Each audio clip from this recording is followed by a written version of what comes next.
നമ്മുടെ ഈ ഒരു വലിയ ഇത്രയും ഒരു ബ്രഹ്മാണ്ഡ ഫ്ലോർ ഇവിടെ അജി പുഷ്കറും സംഘവും ഒരുക്കി തരുമ്പോൾ നമുക്കിവിടെ ഒരു ആർട്സ് ക്ലബ്ബ് കൂടി തുടങ്ങിയാൽ എന്താ? ഒരുപാട് കലാകാരന്മാർ ഉള്ള ഒരു സ്ഥലമാണ് നമ്മുടെ സ്വന്തം കേരളം, നമ്മുടെ മലയാളികൾ. അപ്പോൾ നമുക്ക് ആ കലാപ്രകടനങ്ങളൊക്കെ പ്രേക്ഷകരിലേക്ക് എത്തിക്കുന്നതിന് ഈ വൈകുന്നേരം വേദിയാകാൻ പോവുകയാണ്. പ്രേക്ഷകർക്ക് പിന്നിൽ കാണുന്ന ഈ തിരശീല അത് ആർട്സ് ക്ലബ്ബിന് വേദിയാകാൻ പോവുകയാണ്.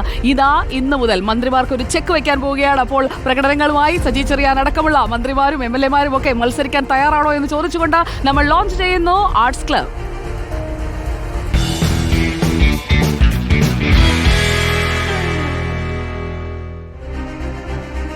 ആർട്സ് ക്ലബിന്റെ ഇനാഗുറേഷൻ ആകുമ്പോഴേക്കും സാധാരണ കോളേജിലൊക്കെ എങ്ങനെയാ നമ്മൾ നല്ല കലാകാരന്മാരെയൊക്കെ കൊണ്ടുവരും. അപ്പോൾ ആ ഉദ്ഘാടനത്തിനായി ഇന്ന് ആർട്സ് ക്ലബിൽ അതിഥികളായി വരുന്നത് കുട്ടിപ്പാട്ടുകാരായ അതിഥിയും അനന്യയുമാണ്. അതിഥി റിയാലിറ്റി ഷോ താരവും KNS ടാലന്റ് ഹണ്ട് ഒക്കെ വഴി നമുക്ക് പരിചിതയാണ്. അനന്യ എന്ന് പറയുമ്പോൾ അനന്യക്കുട്ടി എന്ന് നമ്മൾ വിളിച്ചിട്ടുള്ള ആളാണ്. റിയാലിറ്റി ഷോ താരമാണ്, സിനിമ പിന്നണി ഗായികയാണ്. അപ്പോൾ നമുക്ക് ആ പാട്ട് സഹോദരിമാരെ സ്വാഗതം ചെയ്യാം ആർട്സ് ക്ലബിലേക്ക്. വെൽക്കം അതിഥി നായർ ആൻഡ് അനന്യ നായർ.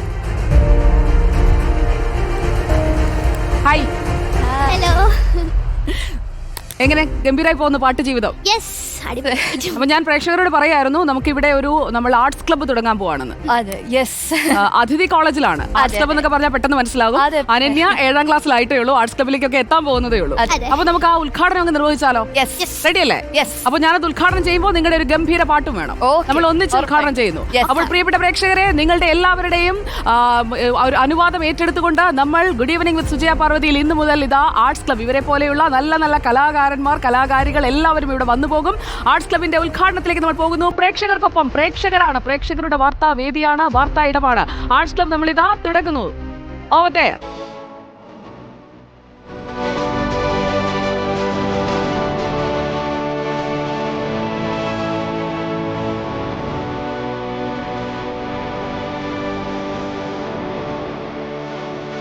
അങ്ങനെ ഔദ്യോഗികമായ റിപ്പോർട്ടർ ആർട്സ് ക്ലബ് നമ്മൾ പ്രേക്ഷകർക്ക് സമർപ്പിക്കുകയാണ്. അപ്പോൾ